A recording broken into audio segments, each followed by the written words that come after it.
نحمده ونصلی علی رسولہ الکریم اما بعد۔ قابل احترام بھائیوں، دوستوں اور بزرگوں، 3 ذمہ داریاں اللہ تعالیٰ نے ہر مسلمان عاقل بالغ مرد عورت پہ رکھی ہیں۔ سب سے پہلی ذمہ داری یہ ہے کہ ہم اپنا دین سیکھیں، یہ سب پر ضروری ہے۔ دوسری ذمہ داری یہ ہے کہ ہم اپنے دین پر چلیں۔ دین سیکھا، دین پر چلا نہیں تو یہ آدمی منزل تک نہیں پہنچے گا۔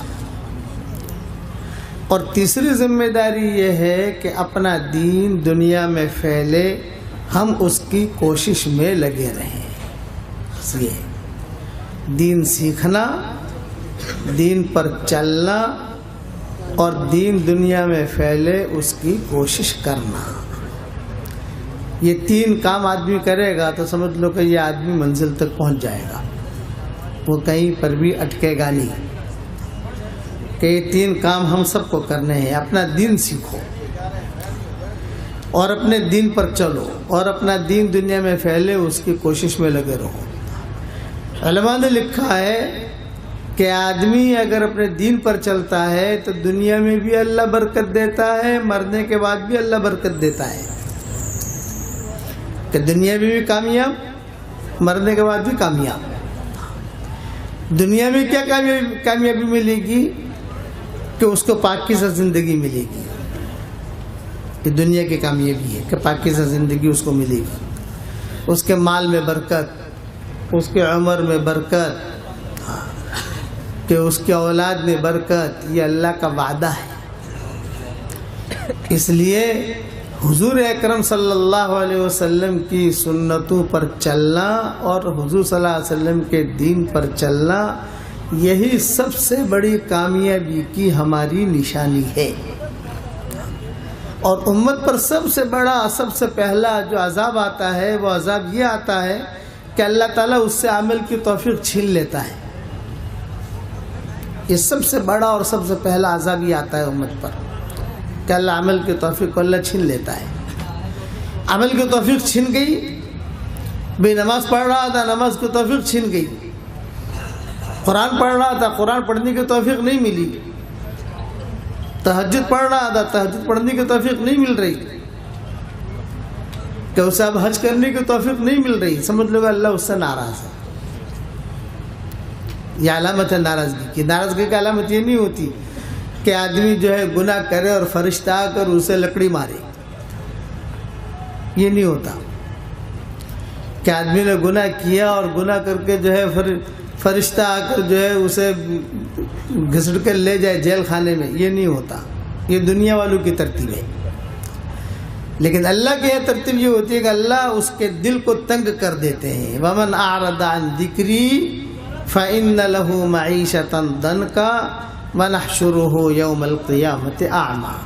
بس کہ جس نے میری یاد سے اعراض کیا تو میں اس کی زندگی کو تنگ کر دوں گا۔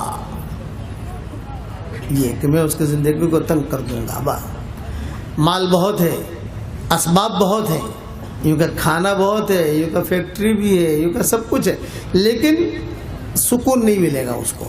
بیوی ہے، بیوی والا سکون نہیں ہے۔ فیکٹری ہے، فیکٹری والا سکون نہیں ہے، بوجھ ہے۔ یہ زندگی کی تنگی اسے کہتے ہیں کہ مال بہت ہے لیکن تنگ ہے، رات کو نیند نہیں آتی۔ یہ کیوں نیند نہیں آتی؟ مال کم ہے۔ کہنا مال کم نہیں ہے، مال بھی ہے، کھانا بھی ہے، لیکن دل کو اللہ نے پریشان کر دیا گناہ کی وجہ سے۔ نیکیاں کرنا آسان ہے، گناہ چھوڑنا مشکل ہوتا ہے۔ کہ آدمی نیکی تو کر لیتا ہے، وہ تو بہت آسان ہے، سبحان اللہ پڑھ لے گا، الحمدللہ پڑھ لے گا، لیکن جو جھوٹ بولتا تھا وہ جھوٹ بولنا نہیں چھوڑتا، جو دھوکہ دیتا تھا وہ دھوکہ دینا نہیں چھوڑتا، غیبت کرتا تھا وہ غیبت نہیں چھوڑتا۔ تو کیسا ہے یہ آدمی؟ یہ آدمی ایسا ہے جیسے کسی کو شکر کی بیماری ہے، دوا تو لے رہا ہے لیکن بدپرہیزی کر رہا ہے، خوب شکر کھا رہا ہے، دوا بھی لے رہا ہے، شکر بھی خوب کھا رہا ہے، یہ کہ یہ آدمی جو ہے اسی بیماری میں مرے گا، کیونکہ دوا بھی لیجئے اور پرہیز بھی کیجئے، نیکی بھی کیجئے اور گناہ بھی چھوڑیے، پھر آدمی منزل تک پہنچتا ہے۔ اور سب کا مرنا یقینی ہے، مرنے کے بعد کوئی پیسہ بھی، ایک پیسہ بھی کام آئے گا نہیں۔ مرنے کے بعد کیا کام آئے گا؟ یہ کہ نیکیاں کمائیں گی، نماز پڑھی ہوگی وہ نماز کام آئے گی، وہاں قرآن شریف پڑھا ہوگا قرآن شریف کام آئے گا۔ اس لیے قرآن سیکھو، اپنا دین سیکھو، کہ ایک تو دھوم دھام والا دین ہوتا ہے، ایک دھوم دھام والا دین نہیں، ایک مجاہدے والا دین، کہ دھوم دھام والا دین جو ہے یہ چلے گا، دوڑے گا نہیں، اور مجاہدے والا دین جو ہے یہ دوڑے گا، قربانی والا دین، کہ ایک مرتبہ لا الہ الا اللہ پڑھ لیا تو یہ یقین دل میں آ جائے کہ یہ میرے پڑھتے ہی ایک کلمہ عرش تک پہنچ جاتا ہے۔ حدیث شریف میں آتا ہے کہ یہ کلمہ پڑھتے ہی چھوٹے گناہ اللہ معاف کر دیتے ہیں، یہ حدیثوں میں آتا ہے کہ لا الہ الا اللہ ایک مرتبہ پڑھا تو پڑھتے ہی چھوٹے گناہ معاف اور سیدھا عرش تک پہنچ جاتا ہے۔ اللہ اکبر ایک مرتبہ پڑھا تو پڑھتے ہی حدیث شریف میں آتا ہے کہ آسمان اور زمین کا درمیانی حصہ اجر اور نور سے بھر جاتا ہے، کہ پڑھتے ہی آسمان اور زمین کا درمیانی حصہ جو ہے وہ اجر اور نور سے بھر جائے گا۔ یہ فضیلت حدیث میں بیان کی، یہ کیوں بیان کی؟ تاکہ عمل کی توفیق ہو، عمل کی رغبت ہو۔ اس لیے اپنی قرآن شریف میں اللہ فرماتے ہیں من عمل صالحا من ذکر او انثى وهو مؤمن فلنحيينه حیاتا طیبہ وَلَنَجْزِيَنَّهُمْ أَجْرَهُمْ بِأَحْسَنِ مَا كَانُوا يَعْمَلُونَ۔ جس نے بھلا کام کیا، چاہے مرد ہو چاہے عورت ہو، ایمان کی حالت میں کیا تو ہم اس کو پاکیزہ زندگی دیں گے، یہ وعدہ ہے۔ مادی لال میں اللہ کا کوئی وعدہ آپ کو نہیں ملے گا، شادی کرو تمہیں اولاد دیں گے کا کوئی وعدہ نہیں ہے، شادی کیجئے مقدر میں ہوگی تو اولاد ملے گی، مقدر میں نہیں ہوگی تو نہیں ملے گی، تو کوئی وعدہ نہیں ہے۔ کاروبار کرو تمہارا کاروبار چلے گا، یہ کا کوئی وعدہ نہیں ہے، آپ کاروبار کیجئے مقدر میں ہوگا تو کاروبار چلے گا، مقدر میں نہیں ہوگا تو نہیں چلے گا۔ تو اس میں کوئی وعدہ نہیں ہے مادی لائن میں، لیکن روحانی لائن میں اللہ وعدہ کرتے ہیں۔ کیا وعدہ کرتے ہیں؟ کہ جو بھی اچھا کام کرے گا، چاہے مرد ہو چاہے عورت ہو، ایمان کی حالت میں کرے گا، ہم اس کو پاکیزہ زندگی دیں گے۔ بس ختم ہو گئی بات، کہ اس کو پاک صاف زندگی اس کو دیں گے، اور مرنے کے بعد اسے بہترین بدلہ دیں گے، یہ وعدہ ہے۔ ایک آدمی قد افلح المؤمنون الذین هم فی صلاتهم خاشعون، کہ وہ مسلمان کامیاب ہو گیا جو نماز میں خشوع خضوع والا ہو، یہ وعدہ ہو گیا۔ تو قرآن شریف میں ایمان اور اعمال صالحہ پر اللہ نے بہت وعدے کیے ہیں، یہ ہم ذہن میں رکھیں، ہم مسلمان ہیں، اس لیے اس کو ذہن میں رکھنا چاہیے۔ ہیرا پھیری والا دین اللہ کو پسند نہیں آتا۔ کوئی بیوی ہو وہ ہیرا پھیری کرے تو شوہر کو پسند نہیں آئے گی، بیٹا ہو وہ ہیرا پھیری کرے تو پسند نہیں آئے گا کہ ہیرا پھیری کر رہا ہے۔ اسی طریقے سے ہیرا پھیری والا دین یہ اللہ کو پسند نہیں آتا ہے، ہیرا پھیری والی عبادت اللہ کو پسند نہیں آتی، اللہ کو یقین کی۔ اسی لیے کسی شاعر نے کہا ہے جو یقین کی راہ پہ چل پڑے انہیں منزلوں نے پناہ دی، جنہیں وسوسوں نے ڈرا دیا وہ قدم قدم پر بہک گئے۔ جو یقین کے راہ پہ چل پڑے انہیں منزلوں نے پناہ دی، یقین کے راستے پہ چلے گا تو منزلیں پناہ دے گی اس کو، اور جنہیں وسوسوں نے ڈرا دیا یہ کروں یہ کروں یہ کروں یہ کروں، وہ قدم قدم پر بہک گئے، وہ بھٹک جائے گا، وہ آدمی بھٹک جائے گا۔ اس لیے اللہ کا وعدہ ہے ایمان پر اور اعمال صالحہ پر، ہم مسلمان ہیں، ہمارے پاس کلمہ ہے، ہم فقیر نہیں، قرآن ہے ہمارے پاس، قرآن والا فقیر ہوتا ہے۔ آج ہماری غفلت اتنی ہے، اللہ معاف فرمائے، ہماری غفلت کی بات کر رہا ہوں میں، کہ 12 گھنٹہ 8 گھنٹہ 10 گھنٹہ کچھ روپیوں کے لیے ڈیوٹی دینا آسان ہے، آدمی ڈیوٹی دیتا ہے تھکتا ہے، لیکن تہجد کے لیے اٹھنا مشکل ہے، کہ تہجد کے لیے نہیں اٹھ سکتا۔ کیوں نہیں اٹھتا؟ اس لیے کہ وہ اندر کا بگڑا ہوا ہے، اندر کا بگڑا ہوا کہاں سدھرے گا؟ اس لیے جو اللہ کا وعدہ ہے وہ روحانیت والی لائن میں اللہ کا وعدہ ہے، یہ ذہن میں رکھنا کہ اللہ قرآن میں کہتے ہیں وَلَا تَهِنُوا وَلَا تَحْزَنُوا وَأَنْتُمُ الْأَعْلَوْنَ إِن كُنتُم مُؤْمِنِينَ، تم جو ہے بالکل گھبراؤ مت، تم غم مت کرو، تم ہی سربلند رہو گے اگر ایمان ہے تمہاری زندگی میں۔ یہ وعدہ ہو گیا، ہم مدد کریں گے، وعدہ ہے اللہ کا، اِنَّا لَنَنْصُرُ رُسُلَنَا وَالَّذِينَ آمَنُوا فِي الْحَيَاةِ الدُّنْيَا وَيَوْمَ يَقُومُ الْأَشْهَادُ، کہ ہم ہمارے رسولوں کی مدد کرتے ہیں، ایمان والوں کی مدد کرتے ہیں، یہ وعدہ ہے اللہ کا۔ عزت چاہیے تو اللہ کا وعدہ ہے وَلِلَّهِ الْعِزَّةُ وَلِرَسُولِهِ وَلِلْمُؤْمِنِينَ، عزت اللہ کے لیے، اس کے رسول کے لیے، مومنین کے لیے، یہ وعدہ ہے۔ امن چاہتے ہیں تو اللہ کا وعدہ ہے الذین آمنوا ولم یلبسوا ایمانہم بظلم اولئک لہم الامن وہم مہتدون، کہ جنہوں نے اپنے ایمان کو ٹھیک کیا، کوئی کھوٹ نہیں، ٹھیک ٹھاک ہے ان کا ایمان، ہم ان کو امن دیں گے۔ دیکھو وعدہ کر رہے ہیں، یہ وعدے ہیں قرآن شریف میں۔ تو 2 جملے یاد رکھنا، مادیت کی لائن میں کوئی وعدہ اللہ کا نہیں ملے گا، روحانیت کی لائن میں اللہ کے سارے وعدے ملیں گے، حدیثوں میں وعدے ملیں گے۔ سبحان اللہ و بحمدہ 1 مرتبہ پڑھ لیجئے تو پڑھتے ہی جنت میں کھجور کا درخت لگ جاوے گا، یہ وعدہ ہے۔ اور جنت میں لکڑی نہیں ہوگی، جیسے دنیا میں تو لکڑی کا درخت ہوتا ہے، وہاں لکڑی کا درخت نہیں ہوگا، وہاں سونے کا تنا ہوگا، موتیاں ہوں گی وہاں، صحیح حدیث میں آتا ہے کہ سونے کا تنا، موتیاں، اور اس پر کھجوریں لگی ہوئی ہوں گی، یہ وعدہ ہو گیا کہ 1 مرتبہ سبحان اللہ بحمدہ پڑھ لو تو جنت میں کھجور کا 1 درخت لگے گا، 2 مرتبہ پڑھ لو تو 2 درخت لگیں گے، 3 مرتبہ پڑھ لو 3 درخت لگیں گے، 100 مرتبہ پڑھ لو 100 درخت لگیں گے، یہ وعدہ کیا حضور صلی اللہ علیہ وسلم نے حدیثوں میں کہ جمعہ کا دن ہے، جمعہ کی نماز کے بعد 100 مرتبہ کوئی سبحان اللہ العظیم و بحمدہ پڑھ لے، یہ جملہ جو میں کہہ رہا ہوں سبحان اللہ العظیم و بحمدہ، جمعہ کی نماز کے بعد پڑھ لے تو حدیث شریف میں آتا ہے کہ پڑھنے والے کے 1,00,000 گناہ اللہ معاف کر دیتا ہے، وعدہ ہے۔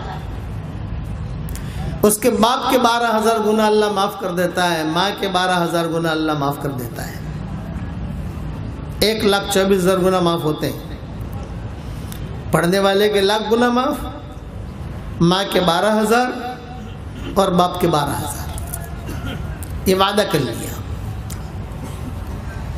تو وعدے ملیں گے حدیثوں کے اندر، قرآن میں، کس پر؟ ایمان پر ملے گا۔ کوئی بھی ایمان جو ہے سبحان اللہ بحمدہ پڑھے گا تو اس کا بھاؤ نہیں ملے گا، کوئی بھی ایمان اگر جو ہے سبحان اللہ العظیم بحمدہ پڑھے گا تو اس کا ریٹ نہیں ملے گا اس کو، پہلے ایمان لائیے آپ۔ ہمارے ہاں ٹرین میں لوگ سفر کرتے ہیں تو ماسٹر آ کے ٹکٹ دیکھتا ہے تو کوئی یہ کہے کہ ماسٹر صاحب ٹکٹ تو نہیں ہے میرے پاس، لیکن میرا بکسہ کتنا اچھا ہے، دیکھیے میری پرس کتنی اچھی ہے، دیکھیے میرے پاس یہ ATG کتنی اچھی ہے، تو وہ TT کہے گا کہ میں دیکھو یہ چیزیں میں بعد میں دیکھوں گا، آپ تو مجھے چھوٹا سا ٹکٹ دکھا دیجیے۔ آپ حشر کے میدان میں اللہ تعالیٰ ایمان کو پوچھے گا، یہ کہ میری نمازوں کا سب کچھ دیکھیں گے، پہلے ایمان والی کیفیت ہے کہ نہیں ہے۔ اسی لیے ایمان کے بارے میں دعا مانگی قرآن میں، اللہم حبب الینا الایمان وزینہ فی قلوبنا، ہمارے دل کی زینت بنا دے، یہ ایمان خریدا نہیں جاتا کہ اللہ ابھی ایمان پر اتنی اچھی بات کہ تم باہر جا کے رائمنڈ کے بازار میں جا کے خرید لیں، یہ نہیں ہوتا، یہ مجاہدے سے آتا ہے۔ اور ایمان کسے کہتے ہیں؟ میں مختصر ایک مثال دے کر بات سمجھا دوں۔ ہارون رشید کی ایمان بالغیب، اصل ایمان بالغیب، ہم یہ بات ہو رہی ہے دین کی، فرشتے آسمان تک موجود ہیں، یقین ہے ہمیں، کیونکہ اللہ کے نبی نے بتایا ہے، حضور صلی اللہ علیہ وسلم نے بتایا ہے۔ جب مجلس ختم ہو جائے گی تو یہ فرشتے جائیں گے آسمانوں پر، کہیں گے کہ کہاں سے آئے؟ فلاں فلاں جگہ سے آئے گا، اچھا جو بیٹھے تھے سب کو میں نے معاف کر دیا۔ الذین یؤمنون بالغیب، اس کو تو بار بار مذاکرے ہونے چاہیے، بار بار۔ مسجد میں داخل ہو گیا آدمی تو داخل ہوتے ہی یقین کرے کہ میں اللہ کا مہمان بن گیا۔ داخل ہوا، داخل ہوتے ہی سمجھے کہ میں اللہ کا مہمان ہوں، اللہ میرا میزبان ہے۔ بتاؤ کتنا مزہ آئے گا۔ حدیث شریف میں آتا ہے کہ آدمی اپنے گھر سے وضو کر کے مسجد میں جاتا ہے نماز پڑھنے کے لیے، اپنے گھر سے وضو کر کے، تو اللہ کو اتنی خوشی ہوتی ہے، اتنی خوشی ہوتی ہے، اتنی خوشی ہوتی ہے، جیسے بہت کئی دنوں سے آدمی گیا ہوا کوئی مسافر اپنے گھر پر واپس آ رہا ہو اور گھر والے بھی اس سے خوش ہوں، تو گھر والے کتنے خوش ہوتے ہیں کہ ابھی سال بھر سے گیا ہوا تھا اب گھر آ رہا ہے۔ بیوی خوش ہوتی ہے، بچے خوش ہوتے ہیں، ایئرپورٹ پر جاتے ہیں، ایک خوشی کا ماحول بنتا ہے، خوشی ہوتی ہے گھر والوں کو۔ تو حضور صلی اللہ علیہ وسلم فرماتے ہیں کہ بندہ گھر سے وضو کر کے مسجد کی طرف جاتا ہے تو اللہ کو اس سے بھی زیادہ خوشی ہوتی ہے۔ یہ وعدہ ہے، یہ یقین، اسے ایمان بالغیب کہتے ہیں۔ فرشتے موجود ہیں، آسمانوں تک ہیں، ہم دیکھ نہیں رہے، لیکن نبی نے کہا بات یقینی ہے، ختم ہوگی بات۔ ہارون رشید کے یہ ایمان بالغیب سمجھا رہا ہوں۔ ہارون رشید کے زمانے میں ایک مرتبہ ہارون رشید اور ان کی بیوی یہ دونوں کے دونوں نکلے ٹہلنے کے لیے نہر کے کنارے پر۔ ایک مجذوب مجنون بیٹھے ہوئے تھے، بہلول یہ بیٹھے ہوئے اپنا کوئی مٹی کا مکان بنا رہے تھے۔ ہارون رشید گزرے، ہارون رشید نے کہا کہ کم قیمت ھذا البیت، اس گھر کی کیا قیمت ہے؟ تو اس نے جواب میں کہا دینار، 1 دینار۔ اچھا میں تمہیں دینار دوں گا تو مجھے کیا ملے گا؟ یہ کہا میں ایک گھر دوں گا اور دعا دوں گا کہ اللہ جنت میں تمہیں محل دے۔ تو ہارون رشید نے کہا مجنون مجنون مجنون، یہ کہہ کہ ہارون رشید آگے بڑھ گئے۔ پیچھے سے زبیدہ آئی، ان کی بیوی تھی، تو پوچھا کم قیمت ھذا البیت، اس گھر کی کیا قیمت؟ اس نے کہا کہ دینار۔ اچھا میں دینار دوں گی، مجھے کیا ملے گا؟ یہ کہا میں گھر دوں گا اور دعا دوں گا، دعا دے رہا ہوں کہ اللہ جنت میں تجھے قصر دے، محل دے۔ تو اس نے 1 دینار نکالا، دینار دے دیا۔ یہ بھی اپنے گھر پہنچی، ہارون رشید بھی اپنے گھر پہنچے۔ رات کو جو لیٹے تو ہارون رشید نے خواب دیکھا، جنت ہے سجی ہوئی لدی ہوئی خوبصورت، بہت خوبصورت جنت ہے، اور وہاں ایک محل ہے لال موتی کا، وہ چمک رہا ہے جیسے پولیس والوں کے موٹریں ہوتی ہیں نا، اوپر لال بتی جلتی ہے، چمک رہا ہے، اس پہ لکھا ہوا ہے قصر الزبیدہ۔ تو ہارون رشید چلے اور دیکھا کہ زبیدہ کا محل۔ فرشتوں سے کہا کہ یہ محل میں اندر جانا چاہتا ہوں۔ فرشتوں نے روک لیا، مہلا نہیں جا سکتے آپ۔ میں کیوں نہیں جا سکتا؟ یہ کہ یہ آپ کا نہیں ہے، یہ میری بیوی کا ہے۔ یہ کہا آپ کی بیوی کا ہے لیکن آپ کا نہیں ہے، آپ اس میں جاؤ گے، پہلے بیوی جائے گی اس کے پیچھے آپ جاؤ گے۔ تو ہارون رشید کو اور غصہ آیا کہ سبحان اللہ، زوج خلف الزوجہ، کہ زوج خلف الزوجہ، یہ کیا کہ شوہر جو ہے وہ بیوی کے پیچھے، بیوی جو ہوتی ہے وہ شوہر کے پیچھے ہوتی ہے، بحث و بحثہ کرنے لگے. تو فرشتے نے کہا ہارون رشید لا تتنازع ولا تتخاصم، آپ کوئی منازع نہ کریں، کوئی لڑائی ہم سے نہ کریں، بحث نہ کریں.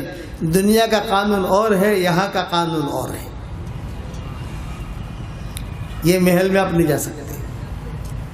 ہاں زبید آئے گی، وہ دروازہ کھولے گی، پھر وہ پہلے داخل ہوگی، اس کے بعد آپ جاؤ گے.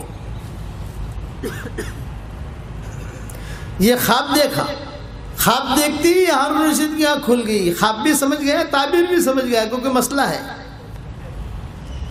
بھاگا بھاگا گیا وہی نہر کے سمندر کے کنارے پر، بہلول کے پاس وہ بیٹھے ہوئے تھے.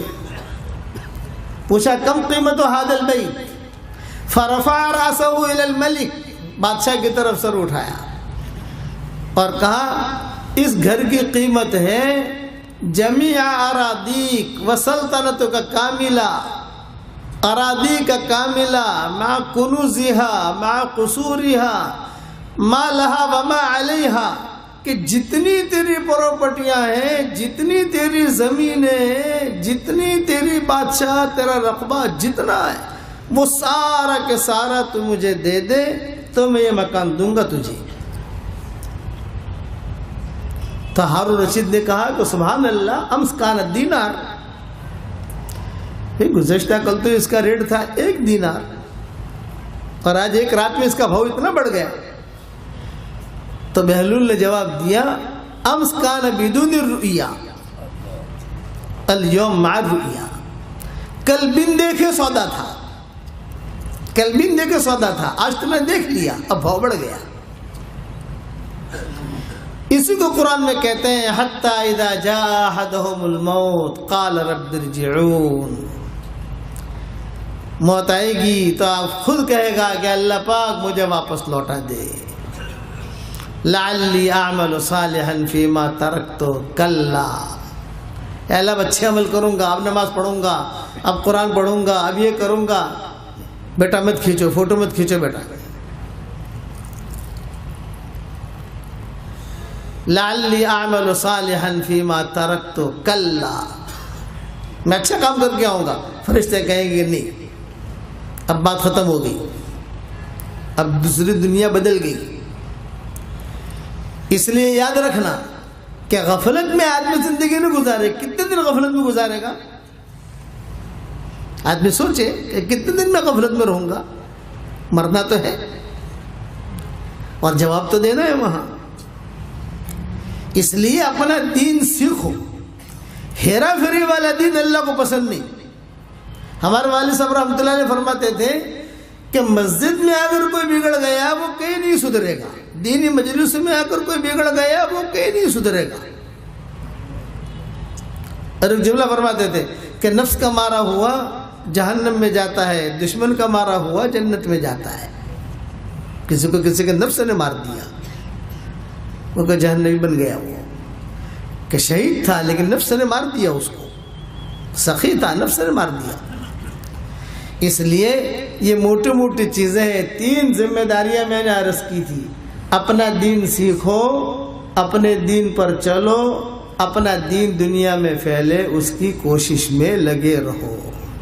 اور آپ تو ماشاءاللہ رائمنڈ میں ہیں، یہاں تو ساری دنیا کے لوگ آتے ہیں. الحمدللہ اللہ کے راستے میں وقت لگاؤ.